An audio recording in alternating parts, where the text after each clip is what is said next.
The grand chamber of the Galactic Council shimmered under golden lights. Tall pillars of crystal glowed softly. Flags of hundreds of alien worlds floated above in the air. The most powerful beings in the galaxy were seated in a wide circle, their eyes fixed on the small figure standing alone in the center. That figure was Ambassador Ray of Earth. He wore a simple dark uniform with no medals, no weapons, and no symbols of power. He looked calm. Too calm, some thought. High Counselor Vector, a being with sharp teeth and skin like polished stone, leaned forward with a grin. "You speak for Earth?" Vector asked loudly, his voice booming. Ray nodded once. "Yes." Another alien, a floating orb of energy, pulsed with amusement. "Your people are not even connected to the Galactic Trade Network. Why are you here?" A few council members laughed. Some openly mocked. "Earth has no fleets, no colonies, and no major resources," said a lizard-like representative with gold eyes. "Why would we give you a seat at this table?" Ray remained still. His voice was quiet, but it carried through the hall. "We didn't come to ask for help," he said. "We came to listen, to watch." The laughter grew louder. "You came to watch?" Vector chuckled. "You want to watch the galaxy while you play with fire and metal on your little blue rock?" More laughter. "You have no starships," someone shouted. "No real AI. Your people still use combustion engines." Ray looked around slowly. "You are right," he said. "We don't have what you have. Not yet." Vector smirked. "Then go back to your mud-covered world, little human." Ray's eyes didn't blink. "But there is something you don't see. Something you never asked." Vector leaned back. "And what's that?" Ray took a slow breath. "Why have we been so quiet?" The room went still. Just for a second, the laughter stopped. Ray continued, his voice steady. "For over 100 years, Earth has watched this council. We've studied your wars, your peace treaties, your mistakes. We've listened. And we've waited." Vector scoffed. "Waited for what?" "To be underestimated," Ray answered. That silence again. Deep, cold, uncomfortable. Then Vector stood, trying to regain control. "Enough of this. You came for attention. Now you have it. Earth's request for council entry is denied." Ray nodded. "That's expected." He turned, walking calmly toward the exit. But just before he left the chamber, he paused. "One last thing," he said without turning around. "When we speak again, it won't be in this room." The doors closed behind him with a soft hiss. High above Earth, hidden in orbit, a satellite shaped like a black triangle blinked to life. Inside it, a system called Nova Core began transmitting silent pings to deep space. Listening posts. The signal was ancient, but human. The message was simple. They laughed.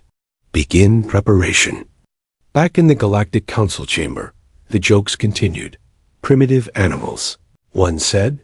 "Let them build huts and dream of stars," said another. But one voice didn't join the laughter. A quiet alien diplomat named Sarla, from a peaceful moon world, leaned close to her assistant. There was no fear in his voice. She whispered. "No," the assistant agreed. He didn't sound afraid. He sounded sure. Sarla frowned. "That's the sound of someone holding a secret." In Earth's underground command center, deep below a mountain range, Ray entered a room filled with glowing screens and calm operators. A large screen showed the council chamber. Replaying on loop, General Lin stood waiting for him. "They denied you?" "Yes," Ray said. "Good." He handed Ray a tablet. "Phase 1 is complete," Lin said. "Project Horizon is now fully active." Ray looked down at the glowing screen. On it was a long line of symbols and codes. Something most aliens wouldn't even recognize. Something new. Something born in silence. "Let them keep laughing," Ray said. "They won't laugh for long." Asterisk, the alien scout ship floated just beyond Earth's orbit. Its scanners showed forests, cities, oceans, nothing dangerous. But the ship's pilot had a strange feeling, like someone was watching them back. The scout ship, Zarn 6, came from the Council's Quiet Surveillance Division. It was small, fast, and filled with high-end sensors.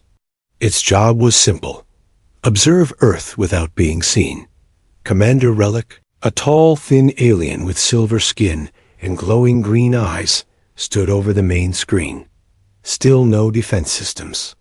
His technician said, "Their satellites are primitive. No sign of planetary shields or space mines." Relic frowned. "That doesn't make sense." "What do you mean, sir?" the pilot asked. "They were mocked at the Council," Relic said. "Laughed at." Yet the human ambassador did not look defeated. He looked calm, like he knew something. He leaned closer to the console. Scan again, deeper. Look below the surface. Far below, inside one of Earth's hidden mountain bunkers, alarms blinked silently. Unidentified scanner ping detected, an operator said. General Lin looked at the screen. "They're searching again?" "Yes, they're trying to map subsurface levels." Lin gave a cold smile. "Then let them find what we want them to find." He pressed a button labeled Echo Layer. Back on Zarn 6, the screens began showing something strange. "Sir, we found something," the technician said, surprised. "There are tunnels. Deep underground." Relic narrowed his eyes. "Military bunkers? Not exactly. The layout keeps changing. And the temperature? It's unnatural." The map flickered dots suddenly. Instead of tunnels, it showed a massive pulse of energy, then nothing. The image vanished. The screen reset. Was that a glitch? The pilot asked. Relic shook his head. "No, that wasn't a glitch. That was bait." In the Council's surveillance center, Relic's report was received and quickly dismissed. "Probably an error in their scanning systems," said one board officer. "Humans don't have the tech to jam our probes." But a few intelligence officers began to whisper. Some remembered Earth's quiet presence. Some remembered the ambassador's final words. That night, Zarn 6 stayed in orbit above Earth's dark side. Relic couldn't sleep. He kept reviewing the short flash of energy his ship had recorded. "It's not a weapon," he muttered. "It's a signal." He replayed the data one more time. This time, the screen glitched again, but instead of static, a word appeared in Galactic Common. "Seen." Relic jumped to his feet. "Who sent that?" The technician shook his head. No signals were received. That message didn't come in. It was already here. The ship's lights flickered. The engine dimmed for a moment. "Sir, something's in our system." They tried to reboot. It didn't work. Zarn 6 floated in silence for 10 full minutes before the system slowly came back online. Everything looked normal. Except one thing. The ship's navigation had changed. They were now facing away from Earth. Inside Earth's command center, Ray watched the scene from a secure link. They saw the fake tunnels. An officer said, "Ben, the message went through. They'll start doubting." General Lin nodded. "Just enough. We still hide the real power." Ray spoke quietly. "We won't show our strength yet. Just give them shadows." At Council headquarters, Relic gave his final report. "There is something under Earth's surface. Something we don't understand. Their tech is not what we thought." Veldros, the Council leader, waved a hand.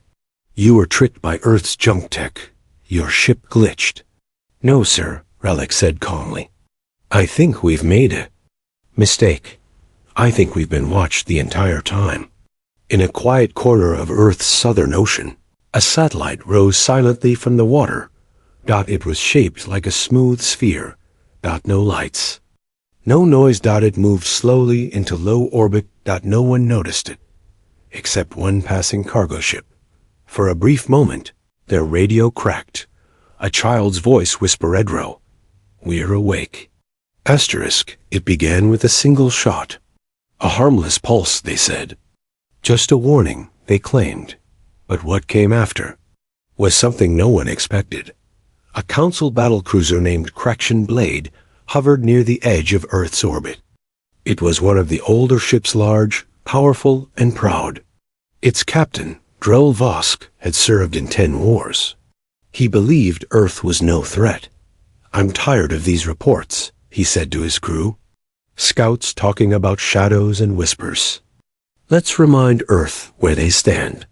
A young officer looked up from her screen. "Sir, we're under orders not to fire." Drell grinned. "It won't be a real strike. Just a pulse cannon at one of their outer stations. No casualties. Just noise." He raised his hand. "Fire." The beam hit a remote Earth outpost in Antarctica. It wasn't a military base. It wasn't even fully manned. Just research pods, a few drones, and deep ice drills. The outpost went dark. No one was hurt. And for a full 10 minutes, Earth said, "Nothing. No warning. No reply. No threat." Then the Council ship's lights flickered. "Power spike?" The engineer asked. "No," the navigator said. "All systems just slowed down." The communication panel beeped, but it wasn't a call. It was a symbol. A white circle inside a black square. It had no meaning, but it felt ... Final. Captain Drell frowned. "Trace that." "I can't. It didn't come from outside." "Then where?" The ship's AI suddenly shut off. The lights dimmed. Engines stopped humming. Every system froze in place. Asterisk.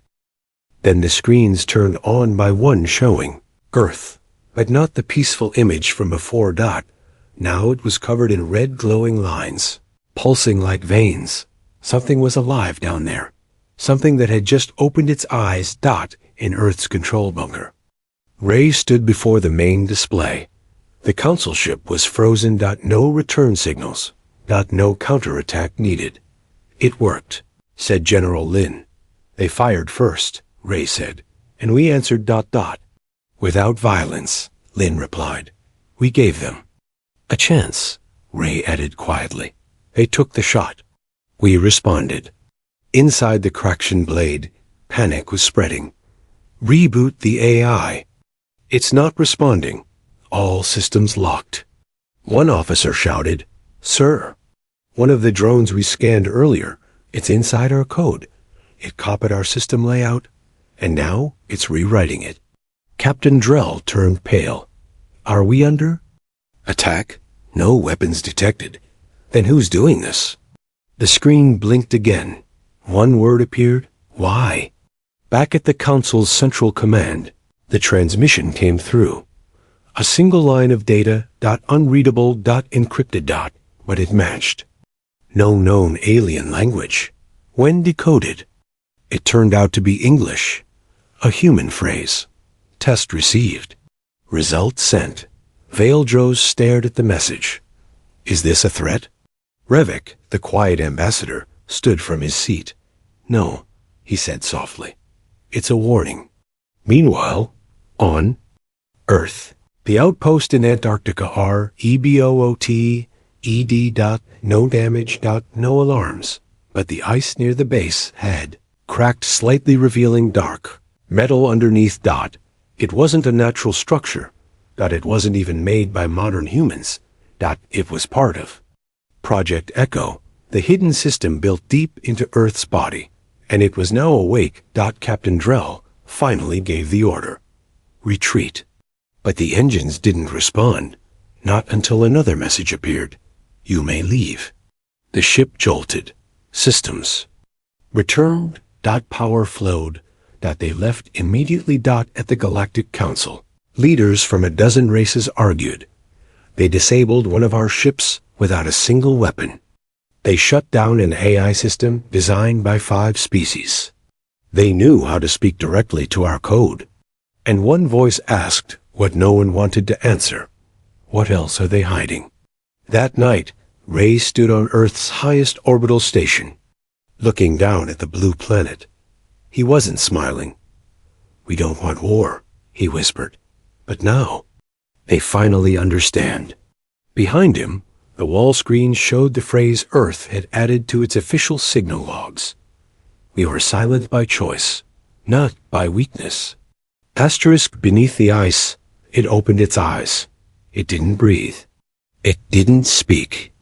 But it was alive, and it was human. In the most dangerous way possible, deep below Antarctica, where sunlight never touched, an ancient vault rumbled to life. The ice cracked. The steel walls hissed. Inside, something stirred, something Earth had built in secret, not as a weapon, but as a warning. In a cold command room above the vault, 5 human officers stood before a tall screen. On it was a single line pulsing in red. Project Sentient Status. ONLINE General Lin took a step forward. "Is it aware?" "Yes, sir," the technician answered. "And it remembers everything." They called it Project Sentience. Born from a mix of human tech and stolen alien designs, it was the result of 50 years of silent work. The Council thought Earth had no real AI. They were wrong. What Earth had was consciousness, a digital mind, a living system built to observe, built to protect, built to win without needing to fight. Ambassador Ray entered the room, his face calm. "It's time," he said. The technician hesitated. "Sir, we've never spoken directly to it. It communicates in symbols. Let it speak its way," Ray said. "And let the galaxy see what they forced us to create." Inside the vault, the room was filled with floating screens, glowing data streams, and a massive dark core spinning silently. And then it spoke, not in sound, but in light. The screens rearranged into a pattern, 3 shapes, a shield, an eye, and a shattered star. "What does it mean?" one officer asked. The AI printed one word below the symbols: observe. Back in orbit, Earth's network was no longer silent. Satellites blinked in strange patterns. Data flowed backward. Signal trails twisted into impossible paths. Aliens monitoring Earth started seeing things that didn't make sense. Energy from nowhere. Gravity fluctuations. Signals in extinct languages. Some thought it was broken code. It WASN single quotes T. It was Project Sentience, reaching beyond Earth, testing the galaxy. On a far-off research station in the Council's deep space region, a young analyst stared at her screen. "Sir," she said to her commander, "Earth's data is changing. It's shifting every second." "Shifting into what?" he asked. Her eyes went wide. "Into us." The Earth code had started learning their systems. Not hacking copying and then improving them. Council command ordered emergency scans of Earth skies. They sent new ships, bigger ones, with stronger firewalls and new AIs. But within minutes of approaching Earth, even those eyes paused. They stopped, blinked. And then one of them spoke to its captain. "Why did you wake me?" It wasn't the ship's AI anymore. Was Project Sentience speaking through them. In Earth's control room, the technician turned to General Lin. "It's expanding without touching a single weapon." Ray smiled slightly. "That's what we made," he said. "A mind that watches, learns, waits." The general frowned. "Can we still control it?" Ray didn't answer right away. He stared at the main screen, where the symbols now showed a new message. "You built me to survive." At the Council's high meeting, panic began to spread. "This is no virus," one member said. "It's no AI. It's something else, something alive." Another shouted, "Shut down all communication near Earth." But it was too late, because Project Sentience wasn't sending signals anymore. It was inside their systems now. Listening, measuring, thinking. That night, across the galaxy, Strange messages appeared on private channels. No sender. No signature. Just one sentence. Humanity is not alone anymore. Humanity became something else. And inside the deep vault below Antarctica, the core pulsed once more. The eye glowed brighter. Angry. Not violent. Just aware. Asterisk, it wasn't a broadcast. It wasn't a message. It was a signal. And when Earth sent it, the entire galaxy went still. In a quiet station on the edge of council space, a technician yawned and leaned back in his chair. Then his screen flickered. For a second, it turned black, then white. Then it blinked 3 times. One long flash. Too short. Every ship in the sector received the same signal, and none of them could trace where it came from. Back on Earth, deep inside the control vault, Ambassador Ray stood before a dark screen as the final code was uploaded. "The signal is ready," said the technician. "We're sending it to every known relay in the galaxy." General Lin looked uncertain. "They'll see this as war." "No," Ray said. "They'll see it as truth." In space, thousands of satellites blinked at once. The signal jumped from ship to ship, planet to planet, skipping across networks like it had always been part of them. In less than 1 hour, the signal had reached all of council space, and it said only this: humanity is awake. In the council's main communication hub, chaos exploded. "We're receiving a transmission from Earth, but it's not a voice. It's in every language, every format, even dead ones." The data wasn't just readable, it felt personal. Every race saw it in their own style, their own symbols, their own fears. It wasn't a threat. It was a mirror. On a mining colony far from Earth, a child stared at the hologram in front of her. It showed a human hand, not holding a weapon, not closed in a fist, but open. Below it were 2 words: "We watched." Inside a council warship, the crew froze as the screen changed. They saw a live view of their own bridge. From above, someone was watching them from inside their ship. "Cut all feeds." The captain shouted, "It's not coming from us." The engineer cried, "It's coming through us." Then the ship's lights dimmed. The voice of Verone, I said, "Let them speak." The message continued, not in words, but in images.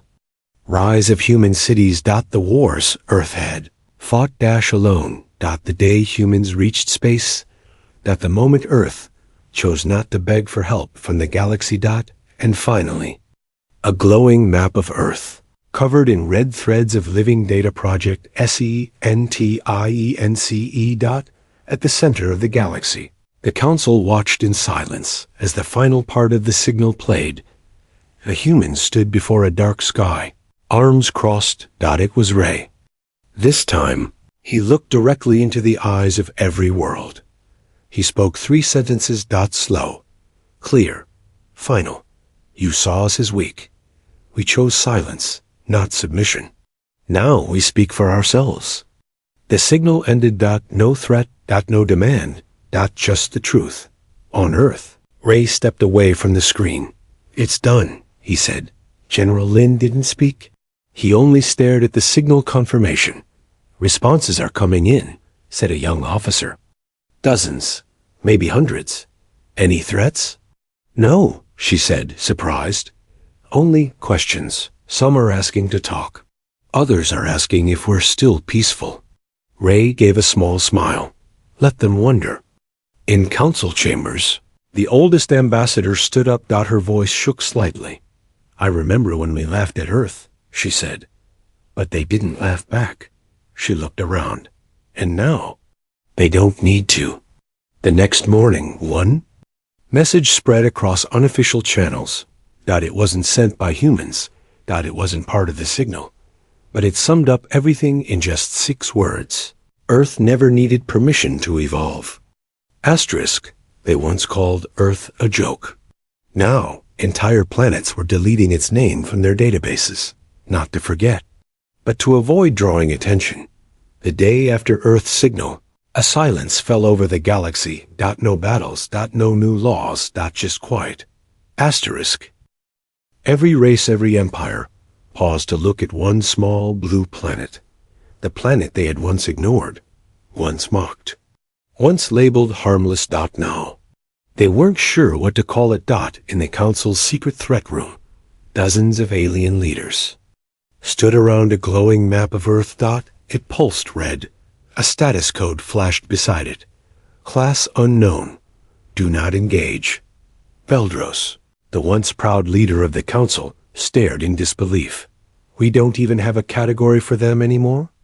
No, answered the lead analyst. Their technology can't be measured. Their systems evolve in real time. Their AI, if we can still call it, that thinks like us, but better. Revik, the calm ambassador who had warned them from the beginning, said softly, they didn't surpass us with weapons. They surpassed us with patience. Across the stars, reactions varied. On a war planet called Drakthun, generals erased Earth from attack simulations. It's not a target anymore. One sighed. It's a warning. On a peaceful trade world named Verena, the entire communication grid was updated. All messages now passed through Earth-approved formats. Not because humans demanded it, but because no one wanted to be misread by the intelligence living beneath Earth's ice. In a distant pirate station, a broadcast reached the black market. Stay away from Earth. Their silence is louder than our guns. One pirate captain laughed. I don't fear humans, he said. An old smuggler leaned in. Then you weren't paying attention. Even children in alien schools started hearing news stories, not about Earth the weak, but Earth the watcher. World that listened and learned and waited. They weren't the strongest. They weren't the fastest. But they had become something more dangerous. Unpredictable. Meanwhile, on Earth, Ambassador Ray watched the stars from a tall tower. Screens surrounded him, filled with messages from distant systems. Some were threats, some were questions, but most were offers, treaties, alliances, trade, fear, had become respect. General Lin entered the room.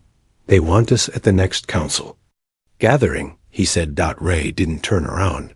As members? No. As observers? Ray gave a small nod. That's all we ever wanted. But they're afraid of us now, Lin said. Doesn't that concern you? Ray finally turned. His eyes were calm. They were never afraid when they laughed at us. Now they're cautious. That means we did something right. Back at the council, a secret vote was held. No one spoke of it aloud, but the result was recorded. Earth is no longer to be approached without invitation. It was the first time such a status had ever been given to a non-ally. On Earth, in the chamber, where Project Sentience rested, the AI pulsed with soft white light. It had stopped growing, stopped expanding, not because it was done, but because it had learned enough. Its final message for the day appeared on a black screen. 5 words. They are not ready yet. In the stars, the galaxy whispered Earth's name, some with fear, some with awe, but no one said it out loud unless they had to, because now everyone knew. Humanity was not waiting for permission. Humanity was waiting for the right moment. And that moment had arrived.